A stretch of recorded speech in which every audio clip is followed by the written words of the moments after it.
जी, hello दोस्तों, मेरे साथ हैं प्रोफ़ेसर डॉक्टर मुक़्तदर खान साहब। डॉक्टर साहब, सबसे पहले तो आपके वक़्त का बहुत शुक्रिया। थैंक यू वेरी मच कमर साहब। आपके सुनने वालों को मेरा सलाम, नमस्ते, सत श्री अकाल, वनक्कम। डॉक्टर साहब, इम्पोर्टेंट डेवलपमेंट हुई है जो ख़ास तौर पे नेपाल के अंदर है। जो नेपाल के प्राइम मिनिस्टर हैं बालन साहब, उन्होंने बड़ी इंटरेस्टिंग स्टेटमेंट दी। वो उन्होंने बोला जी कि there is a cross border occupation. बाद में उनके फ़ॉरेन ऑफ़िस ने कहा नहीं, there is a cross border holding so on and like this. आप क्या समझते हैं कि थोड़ा अरसा पहले इंडियन फॉरेन सेक्रेटरी जाना चाहते थे, तो बालन शाह ने कहा मैं नहीं मिलूँगा, वो चीज़ वहीं रह गई। अभी वो चाइना और इंडिया को कह रहे हैं कि भाई तुम लोग क्या कर रहे हो? और सबसे इंटरेस्टिंग बात उन्होंने कहा है हम बर्तानिया को इन्वॉल्व करने वाले हैं। इंडिया तो थर्ड पार्टी को नहीं आने देता किसी बायलैटरल में, ख़ास तौर पे अगर पाकिस्तान देखा जाए।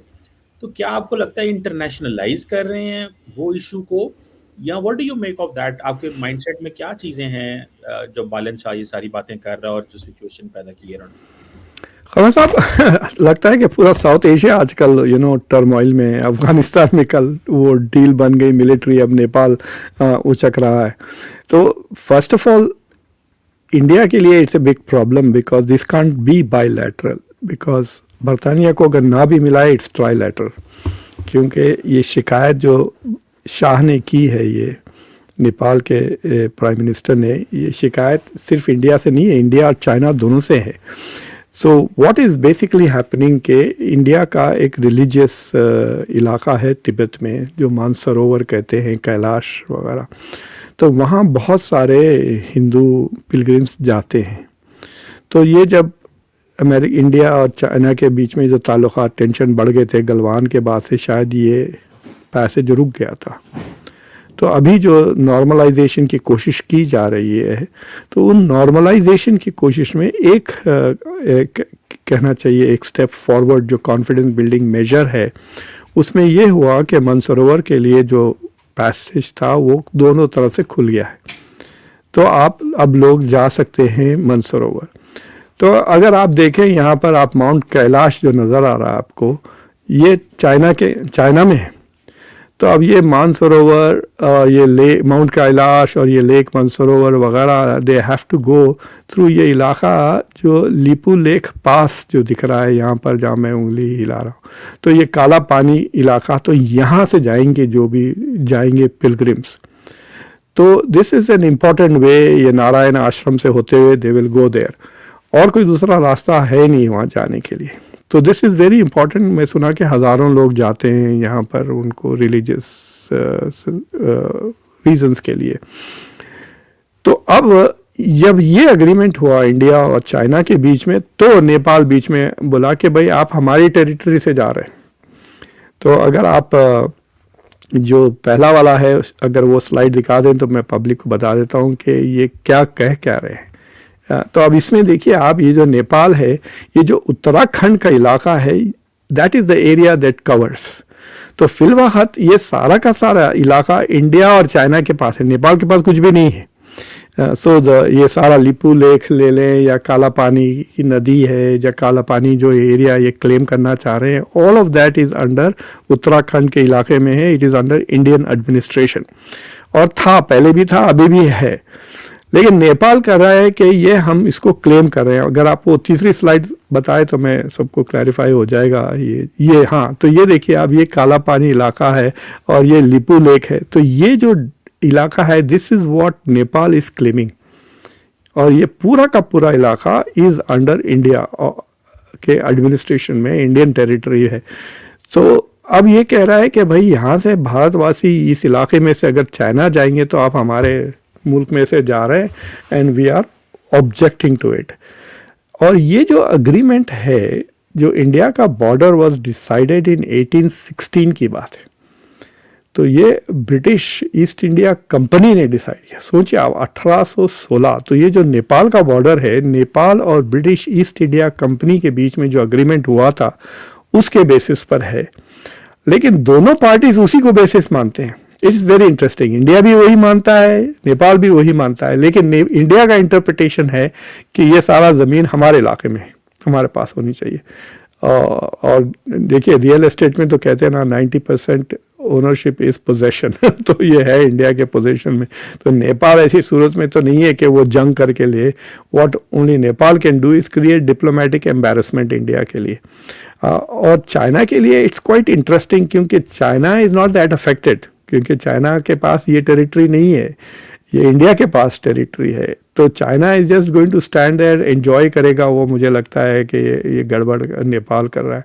I will not be surprise कि ये नेपाल को ना चाइनीज़ ने इंसेंटिवाइज किया कि आप ज़रा बॉर्डर को डिस्टर्ब करें। So this is a serious issue. अब बरतानिया whether Britain will want to get involve or not, because Britain as a country was not involve. 1857 के बाद तो क्वीन विक्टोरिया, वो जो बरतान की गवर्नमेंट है, वो उससे पहले तो जो सारा का सारा मामला तो कॉर्पोरेट सेक्टर का था ना। East India Company was handling this issue. तो I don't think Britain will come. But India का जो चक्कर है, इंडिया से हर चीज़ बायलैटरल करना चाहते हैं। They said they are, India is willing to sit down with Nepal and resolve this issue. और मुझे लगता है कि कुछ कंसेशंस मांग रहा होगा नेपाल। ज़मीन तो उसको मिलने से रही है। I am not sure, India is not going to give any land to Nepal to resolve this issue. हाँ, ये है कि it can become a big problem अगर यूएन को जाता है, यूएन सिक्योरिटी काउंसिल में जाके ये पेश करता है, वहाँ पे ब्रिटेन, और ब्रिटेन क्या पोजीशन लेता है, that is also very critical. अगर ब्रिटेन कहता है कि we are not interested in this matter, East India Company, तो शायद अब पता नहीं है भी नहीं, मेरे ख्याल से है शायद अभी भी east India company, but it is not in that position कि वो आके नेगोशिएट करे इनके साथ, यू नो। तो आई हैव ए फीलिंग कि पता नहीं नेपाल या तो ये डोमेस्टिक पॉलिटिक्स के लिए कर रहे हैं अपनी, हालांकि इलेक्शन तो बहुत दूर है, like what is he trying to do, या he is trying to get some concessions from China and India or from both. तो मुझे ऐसा लगता है कि ये इनको कुछ चाहिए इंडिया से, चाइना से, और इसलिए ये गन मचा रहे हैं। मुझे लगता है डॉक्टर साहब, ये जिस तरह वो प्रेसिडेंट मौजूद थे ना मालदीव्स वाले, उसने आके बड़ा गन मचाया, ये कर देंगे वो कर देंगे। बाद में इंडियंस ने थोड़े पैसे पूसे उधर लगाए, वो प्रोजेक्ट पर जो दिए तो वो भी चुप कर गए। तो वो तो चले गए, फायदा तो हुआ था ना, लाइक उनका तो चले मॉलडिव्स का गए, फायदा हुआ। हाँ चले गए चाइना, फिर चले गए तुर्की। तो उसके बाद उन्होंने कहा हाँ जी अब क्या करें। उन्होंने इंडियंस को थोड़ा परेशान किया। मुझे याद है जयशंकर जाके 4 दिन बैठे रहे थे मालदीव्स के अंदर कि मैं अब ये भी प्रोजेक्ट को अनाउंसमेंट करने लगा हूँ। तो इनको थोड़ा, तो मुझे लगता है कि बालन शाह क्योंकि अनकन्वेंशनल पॉलिटिशियन है, स्टैब्लिशमेंट को वहाँ पे हरा के आया है, तो उसने सोचा होगा जरा लोगों को ऑप्टिक्स तो क्रिएट करूँ ना कि जनाब मैं ये कर दूंगा वो कर दूंगा। लेकिन लार्जली नेपाल की तो इकोनॉमी डिपेंडेंट है इंडिया के ऊपर, जो अभी तक एज वी नो। तो मैं जब इसको रिसर्च कर रहा था तो मुझे जो सबसे अच्छा लाइक इंटरेस्टिंग आर्टिकल नेपाल में तो था, काठमांडू का जो अखबार है उसमें नरेश कोइराला का आर्टिकल था, वो भी 2020 में, जो क्रिटिसाइज कर रहा था उस ज़माने के प्राइम मिनिस्टर को कि तुमने ये क्यों मान लिया इंडिया को कंसेशंस के खिलाफ। तो I think this is not an issue just limited to this chap. ये पुराना इशू है। अगर आप जब लोग नरेंद्र मोदी की और शेख हसीना की बारे में जब बात करते थे तो वो कहते थे कि भाई Bangladesh is the only country जिसके साथ India was able to resolve all its border issues. देखिए India has border issues with all neighbours, सारे नेबर्स के साथ, नेपाल के साथ भी है। तो उसमें जिक्र आता था कि नेपाल का भी issue is there, it is still alive. और आजकल बड़ी अजीब अजीब टेंशन हो रहे हैं नेपाल के साथ। It is quite odd. देखिए दुनिया में सिर्फ 2 ऐसे मुल्क हैं विच आर हिंदू मेजॉरिटी, वो इंडिया और नेपाल है। 3 मुल्क हैं जहाँ पे प्लूरलिटी है। तो तीसरी मॉरिटानिया, हाँ नॉट मॉरिटानिया, क्या है वो, मॉलडीव्स भी नहीं, तीसरी जो जहाँ पे इन्वेस्टमेंट्स आते हैं इंडिया के बहुत सारे, तो वो एक आइलैंड है अफ्रीका में। तो that is the 3rd place जहाँ पे 30-40% हिंदू हैं। तो मुझे लगता है कि आई डोंट नो व्हाई। एक जगह किसी ने कहा था कि सीता की तारीफ़ की तो उस पे टेंशन हो गया था नेपाल में, क्योंकि वो क्लेम करते हैं कि Sita was born in Nepal. फिर इंडिया की डॉटर कैसा कहते हैं आप, वो तो she is Nepalese daughter, you know. तो तो वो सारी चीज़ें लेके नेपाल इंडिया के साथ पंगे लेते रहता है। आई फाइंड दैट क्वाइट फनी के मतलब हालांकि इंडिया ने काफ़ी प्रिविलेजेस दिए हुए हैं, यू नो, नेपाल को। नेपालीज इंडिया की फ़ौज में काम करते हैं, जहाँ चाहे वहाँ पढ़ सकते हैं, बॉर्डर्स खुला हुआ है। यहाँ पर मैं जानता हूँ डेलावेयर में जो नेपालीज हैं, अरे मैं उनकी टोपी भी पहनने वाला था आपके शो के लिए, नेपाली कैप भी दिया हुआ है मुझे, मैंने फंड रेजर के लिए गया था नेपाल में, एक अर्थक्वेक हुआ था जब।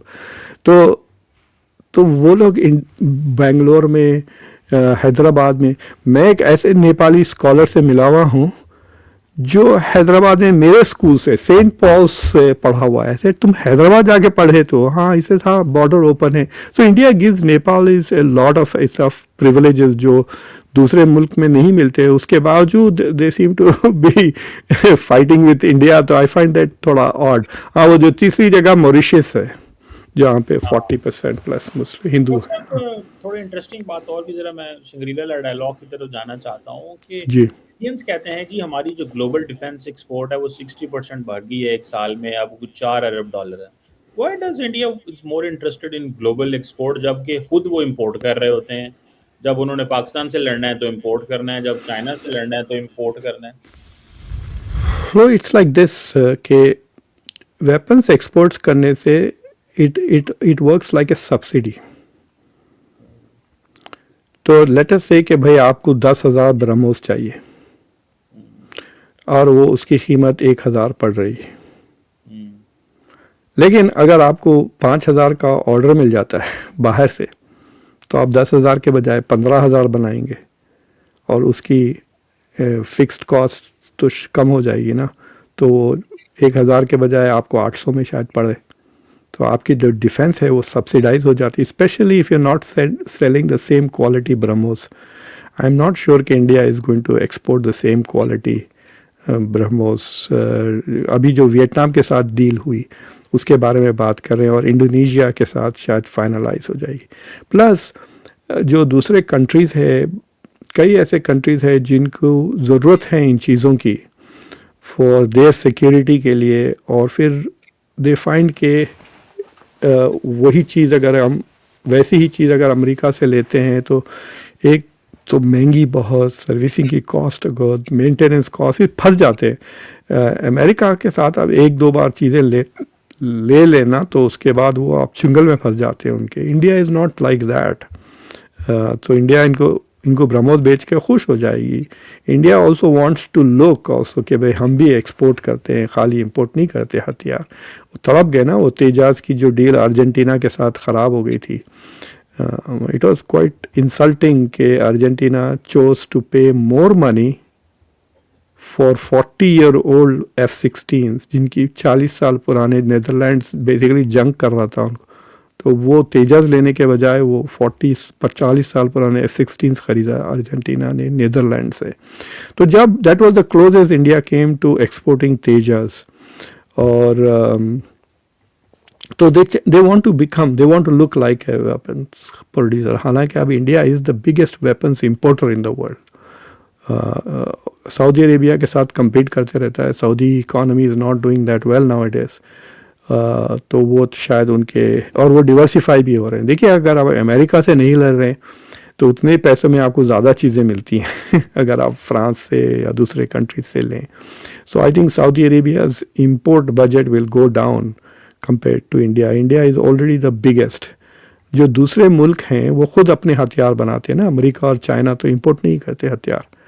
तो जो थर्ड बिगेस्ट डिफेंस बजट है दुनिया का, वो वेरी क्लोज है इंडिया और सऊदी अरेब, थर्ड फोर्थ की पोजीशन पे है। And they are the two biggest importers also of world. वो स्टॉकहोम वाला अगर आप जाके देखें ना, वो 3-3 साल का जो देते हैं, उसमें India is importing a lot of weapons. और पहले वो रशिया से लेता था, अब डिवर्सिफाई हो गया। बाहर कई, इजराइल का सबसे बड़ा क्लाइंट इंडिया है। इंडिया जो 8-10 बिलियन डॉलर का जो ट्रेड है इसराइल के साथ, तकरीबन 70-80% हथियार का ही है। So and India is the major importer. सबसे biggest export market for Israeli weapons is India. और फिर इटली से भी इंडिया चीज़ें ले रहा है, फ्रांस से तो रफाले ले ही रहा है, फिर दूसरी चीज़ें इंजन्स की बात हो रही है, अब कनाडा से भी बात होने लगी है, I think for defence procurement. So India is buying a lot of weapons. मैं किसी जनरल साहब से बात कर रहा था एंड वो बड़े चिड़े हुए थे उस दिन, इतना चिड़े हुए थे कि शो नहीं कर सके हम लोग बिकॉज इंडिया पिस्टल्स भी, हाथ हैंड हेल्ड वेपन्स भी इंपोर्ट कर रहा है आजकल। तो उनको बड़ा गुस्सा आ रहा था कि हम बात आत्मनिर्भरता की करते हैं लेकिन सब इंपोर्ट ही कर रहे हैं। तेजस इस तकरीबन 10 साल पीछे हो गया है तेजस का प्रोजेक्ट। तेजस 2 तो उसका मॉडल भी अभी तक फ्लाई नहीं हुआ है। तेजस 1 कुछ 30-40 है, वो पूरे ग्राउंडेड है ना अभी। सो दे डोमेस्टिक इश्यूज आर नॉट, फिर उनको दो फ्रंट पे चीज़ें चाहिए, India Pakistan, India China. So they have not solve the problem. और आई थिंक ऑपरेशन सिंदूर के बाद दे हैव रियलाइज्ड के India has an air force problem. मैंने उसके ऊपर लंबा आर्टिकल भी लिखा।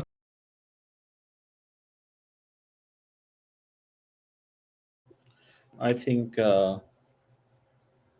कोई मसला हो गया शायद।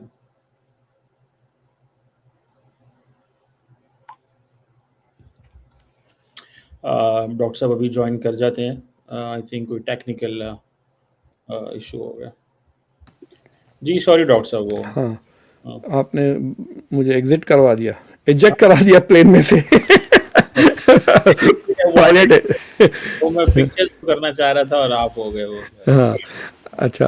तो वो जो मैं कह रहा था कि मैंने फ्रंटलाइन मैगजीन में एक लंबा आर्टिकल लिखा है अबाउट इंडियन एयरफोर्स की जो क्राइसिस हो रही है, डिलेज हो रहे हैं, ग्राउंड हो गए। इंडिया को चाहिए 42 स्क्वाड्रंस, उनके पास है अभी सिर्फ 29-30 के करीब हैं, वो भी थोड़े एक दो उसको उन्होंने ग्राउंड कर दिया है। So they are in some issues. तो इसलिए वो रफाले ख़रीदने गए थे। आपने देखा कि मैसिव $40 बिलियन का रफाले ये ऑपरेशन सिंदूर के बाद अनाउंस किया, लेकिन उसमें भी प्रॉब्लम हो गया क्योंकि Rafale is not giving India code access के। इंडिया की जो मिसाइलें बना रहा है वो चढ़ाना चाहते हैं वो रफाले के ऊपर, तो Rafale is not allowing that. तो इंडिया इज़ थिंकिंग के why are we buying a 4.5 generation fighter. Stealth नहीं है रफाले बाय द वे। तो डॉक्टर साहब आज मैं देख रहा था कि वो इंडिया के डिफेंस मिनिस्टर हैं, वो नेवी चीफ की उनके आई थिंक जा रहे हैं, तो वो कह रहे थे कि हमें बार बार कहते थे नेवी चीफ कि कब हमें मौका मिलेगा पाकिस्तान के खिलाफ। और नेवी जो है वो उसने पाकिस्तान की नेवी को इनसाइड द पोर्ट्स रखा, बाहर नहीं निकली, ये वो। तो डू यू रियली थिंक कि इंडिया इज इंटरेस्टेड कि अगली दफा नेवी को इस्तेमाल करना चाहता है? जस्ट एक क्वेश्चन मेरे जहन में है, मैंने कहा वहाँ से check किया। तो इंडिया की navy has not really been tested अभी तक। जो भी जंगें हुई हैं चाइना के ख़िलाफ़, तो एयरफोर्स भी एक्शन में नहीं आई थी ना। 62 की बात कर रहा हूँ। So air force has come into action, army has come into action with Pakistan. जितनी भी जंगें हुई हैं, कारगिल में भी एयरफोर्स का कुछ ज़्यादा इस्तेमाल नहीं हुआ था। सो नेवी बेचारे मेरे एक अंकल बेचारे नेवी में थे इंडिया के, वो प्रिजनर ऑफ वॉर बन गए थे पाकिस्तान में तो वो पैदल आए, ही एस्केप द प्रिजन, पाकिस्तान से प्रिजन एस्केप होके वो पैदल चल कर आए थे इंडिया। तो yes there was some action. तो ये मैं 71 की जंग तब मैं बिल्कुल बच्चा था। ये बातें फैमिली में ना छुपा के रखते हैं इस तरह की चीज़ें कि ये प्रिजनर ऑफ वॉर थे वगैरह। So I don't know whether it was 65 or 70। मेरे फादर से बड़े थे वो। मेरे फादर खुद मिलिट्री में थे, बट ही जॉइंड इन 62 की जंग के वक्त। सो ही वॉज ऑन नागालैंड वगैरह, वो चाइना के ख़िलाफ़ लड़े हुए हैं फादर मेरे। बट आई थिंक कि मैं एक चीज़ देख रहा था, दुनिया में अब सिर्फ 4 मुल्क हैं जिनके पास 2 एयरक्राफ्ट कैरियर है, 2 और मोर, जिसमें India is one of them. तो इंडिया, चाइना, यूएस और फ्रांस है विथ 4 एयरक्राफ्ट। बरतानिया के पास भी नहीं है और कोई मुल्क, जापान के पास भी नहीं है। So India is, in that sense आप कह सकते हैं India is like a major navy now. और अगर अब जो बातें उन्होंने की हैं जो शांग्रीला डायलॉग में, अगर आप उसकी हेक्सेट की बात, ही इज़ बेसिकली सेइंग कि आप अपनी नेवी को डेवलप करें, हमारी नेवी से ज़्यादा कोऑपरेट करें, because if this is about Indo Pacific, तो आप इंडियन ओशन में आप सिक्योरिटी की लीडरशिप लें, that is what it's trying to say. और इंडिया के लिए एक प्रॉब्लम ये है ना कि वो जो नेकलेस कहते हैं, जो चाइना जो पोर्ट्स का जो नेकलेस बना रहा है, मालदीव्स में चाइना काफ़ी इन्फ्लुएंस हो गया है। फिर वो हम्बन टोटा पोर्ट उसके बाद 100 साल के लिए मिल गया है, 90+ ईयर्स के लिए, 99 ईयर्स। सो इंडिया को एक तरह से वो घेर रहा है फ्रॉम वहाँ से लेकर, जिबूती से लेकर, अगर आप देखें तो अगर बांग्लादेश तो एक तरह से इंडिया को घेर रहा है। So India, if it needs to block out China, needs a very strong navy, जिसमें इंडिया इन्वेस्ट कर रहा है in building the navy, strong navy. So मेरे ख्याल से बेचारे नेवी वाले कर रहे हैं, हम इतने तैयार बैठे हैं, हमको चांस ही नहीं मिल रहा कि कुछ करें। In the next action they want their share, which means that they will attack Karachi, यही हो है ना, कराची के पोर्ट को अटैक करेंगे या ग्वादार के पोर्ट को अटैक करेंगे। अगर ग्वादार की पोर्ट पे चाइनीज़ सिक्योरिटी है तो they will not attack that, they will probably attack Karachi. Doctor साहब आखिरी सवाल, जापान जो है वो कह रहा है कि ये जो न्यू मिलिटरिज्म हो रही है, इसके ऊपर जापान के डिफेंस मिनिस्टर ने शंग्रीला डायलॉग में बात की है कि जी चाइना हमें कहता है कि आप न्यू मिलिटरिज्म की बात कर रहे हैं, जबकि वो चाइना की अपनी ट्रांसपेरेंसी कोई नहीं है। और दूसरा ये है कि चाइना कहता है कि हर एक को कमज़ोर होना चाहिए, यही चाइना की सिक्योरिटी है। उनके पास न्यूक्लियर वेपन्स हैं, स्ट्रेटेजिक बॉम्बर्स हैं, सो ऑन एंड सो फोर्थ। तो ये जापानीज़ क्यों इतने असर्टिव हो रहे हैं, टफ लैंग्वेज बोल रहे हैं? आपको लगता है ये आपको अनयूजुअल लग रहा है या ठीक है, ये ऐसे करते हैं पहले भी? सो वो एरिया की जो सिक्योरिटी कंसर्न्स है ना, वो मेन स्ट्रीम में आते नहीं है। हम लोग साउथ एशिया में ज़्यादा इनकी डिबेट्स नहीं सुनते। तो जब मैं साउथ कोरिया गया था सोल में, तो वो कॉन्फ्रेंस भरी हुई थी विद जापानीज स्कॉलर्स। और मज़े की चीज़ थी कि साउथ कोरिया को चाइना से उतना प्रॉब्लम नहीं है जितना जापान से। एक छोटी सी आइलैंड है खमर, उस पर कोई नहीं रहता, उसके ऊपर ये 2 मुल्क अपने आप को इतना लाइक क्रेजी हो गए हैं कि पता नहीं। तो वहाँ पे मेरी काफ़ी बातचीत हुई थी। तो ये जो नई प्राइम मिनिस्टर आई हैं, so she is very aggressive, और उसने जो है सो पहली बार जापान का कॉन्स्टिट्यूशनल चेंज करके they are now building offensive capabilities.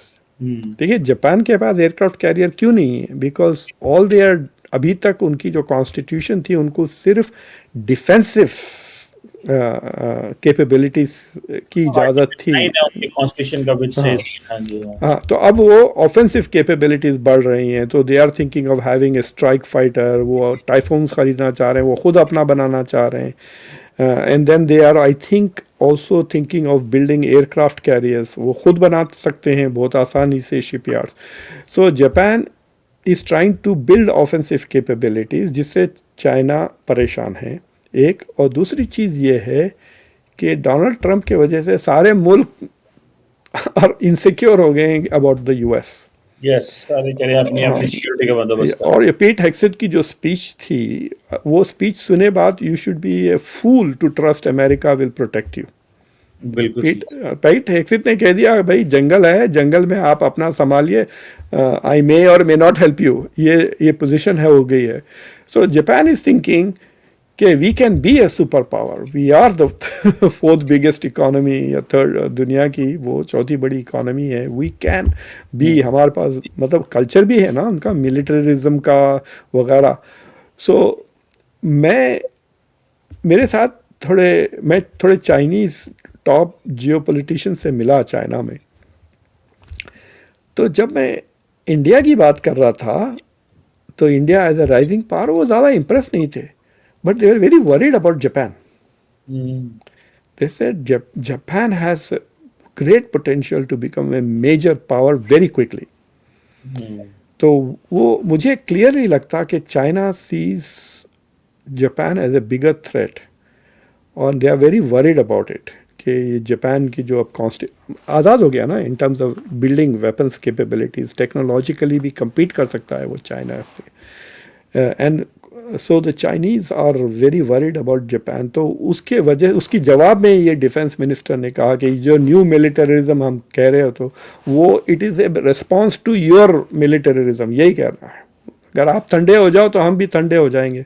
लेकिन चाइना कह रहा है भाई मैं तुम्हारे साथ ठंडा हो सकता लेकिन तुम ऐसा घुसे हुए हो अमेरिका में, अमेरिका को लेकर आ रहे हो, यू नो क्वाड भी है, स्क्वाड भी है, मिलिट्री अलायंस है बाकायदा. सो आई थिंक कि ये जो मुल्क हैं पूरे के पूरे एशिया के जो आउटर आइलैंड्स के बाहर के जितने भी ये सारे मुल्क हैं, जब तक वो अमेरिका के साथ ताल्लुकात स्ट्रॉन्ग रखेंगे it will create a security dilemma. तो चाइना उनके अमेरिका के ताल्लुकात से डर के चाइना अपने आप को मजबूत कर रहा है और ये और चाइना से डर के फिर ये अमेरिका के पास भाग रहे हैं. So that is the security dilemma there in Asia. Doctor साहब आखिरी सवाल, ट्रम्प साहब को क्या मसला है, वो डील ही नहीं साइन कर रहे, सुने और प्रपोजल भेज दिए हैं, कैसे देखते हैं आप इन चीज़ों को? ये तो लग रहा है कि चीज़ खराब हो गई है सारी, हम तो हफ्ता पहले समझ रहे थे डील हो गई है. तो पहले तो एक चीज़ ये है कि यहाँ के businesses are very upset. They are saying कि अगर जुलाई तक ये बंद रहा तो इररिपेरेबल डैमेज होने वाला है ग्लोबल इकोनॉमी को, इररिपेरेबल. मैंने इस पे एक शो किया जिसमें मैंने 3 वजूहात दिए जिसके मेरी नज़र में 3 रीजंस है कि ये साइन नहीं कर रहे. पहला रीज़न ये है कि ईरानियंस ने ही साइन नहीं किया, राइट, कि ये जो नेगोशिएशन, देखिए ईरान के अंदर काफ़ी टेंशन चल रहा है. IRGC is trying to take over everything. जो मॉडरेट्स हैं they are trying to push back. So moderates are trying to use this deal by making a good deal with America और IRGC is not interested in that. America जितना Iran पे हमला करेगा उतना IRGC internally मजबूत होगी. उसको जूते तो पड़ेंगे अमेरिका से but internally it will become stronger compared to its opponents. तो इट इज़ क्वाइट पॉसिबल कि अभी तक आयतुल्लाह खमेनी ने मुश्तबा खमेनी ने अभी तक साइन ऑफ ही नहीं किया on the broad terms. That's one reason. दूसरी चीज़ ये है कि डोनाल्ड ट्रम्प डरे हुए हैं कि इन्होंने जो जो चीज़ें मजाक उड़ाई थी ना JCPOA की और ओबामा की कि तुमने बिलियंस ऑफ डॉलर्स दे, इनको देना पड़ रहा है. वो 12 बिलियन तो रिलीज़ करना पड़ा है. क़तर ने रोक के रखा हुआ है. क़तर पे नेक्स्ट टाइम क़तर पे अटैक होगा देखना if it doesn't release the money. So what is happening is Trump फंस गए हैं कि ही सेड यार जो जो चीज़ें मैंने ओबामा के बारे में कहा वो सारी चीज़ें मेरे बारे में कहेंगे क्योंकि मैं भी 12 बिलियन दे रहा हूँ हॉर्मुज़ खोलने के लिए. कह रहे हैं कि एक अजीब सी बात निकली हुई है कि ये 2 गधे स्टीव विटकॉफ और जैरेड कुशनर एक इन्वेस्टमेंट फर्म बना रहे हैं $300 बिलियन का चाइना के लिए. So instead of giving reparations they are saying we will raise money, जिसमें से वो पैसे कमीशन में ही बना लेंगे $3-4 billion. And they will go and arm twist करेंगे UAE का, कतर का, सऊदी अरेबिया के, आप इसमें डालो पैसे और वो खरीदेंगे पैसे, उसमें कमीशन ले लेंगे वो 3%, whatever they take 1%. So that is probably the Iranians are saying no to that.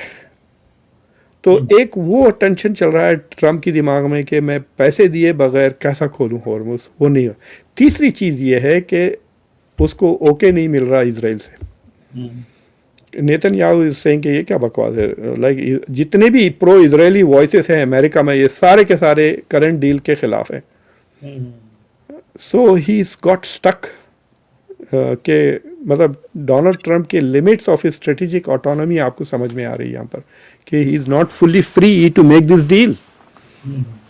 क्योंकि अगर वो डील कर लेते हैं तो खुद इजरायली लॉबी वाले भी और मैगा वाले भी इसको मारेंगे कि तुम पैसे इतने, अगर तुमको पैसे देना ही था ईरान को तो फिर JCPOA क्यों छोड़ा, उल्टा नुकसान हो गया. मैं जनरल बख्शी साहब को सुन रहा था अभी, इंडिया के वो मेजर जनरल रिटायर्ड, बहुत मज़े के आदमी हैं, बड़ी ज़बरदस्त मूछ वूछ है उनकी.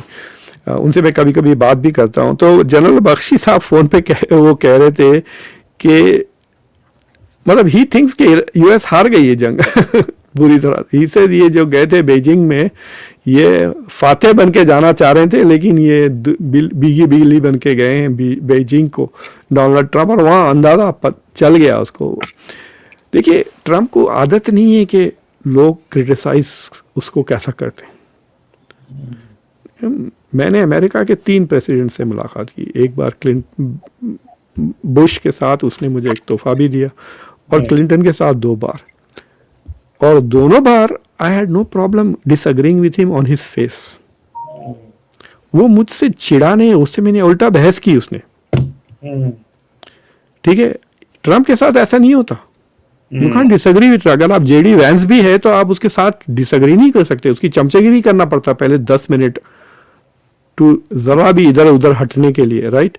सो he is not use to hearing anything critical. वो चाइना गया, उसको मेरे ख्याल से शी जिनपिंग ने सारी बातें सुना दी उसको कि how the world really sees what is going on. इसे मैं बोला होगा शी जिनपिंग के, we see that you are stuck there, we see that you are not able to achieve your military goals in Iran, and we are quite happy with that बोला। so he stuck। उसने जो Venezuela के ऐसा समझा था Iran 1 हफ्ते में collapse हो जाएगी, वो नहीं हुआ। इनको नाको चने चबा दिया है ईरान ने।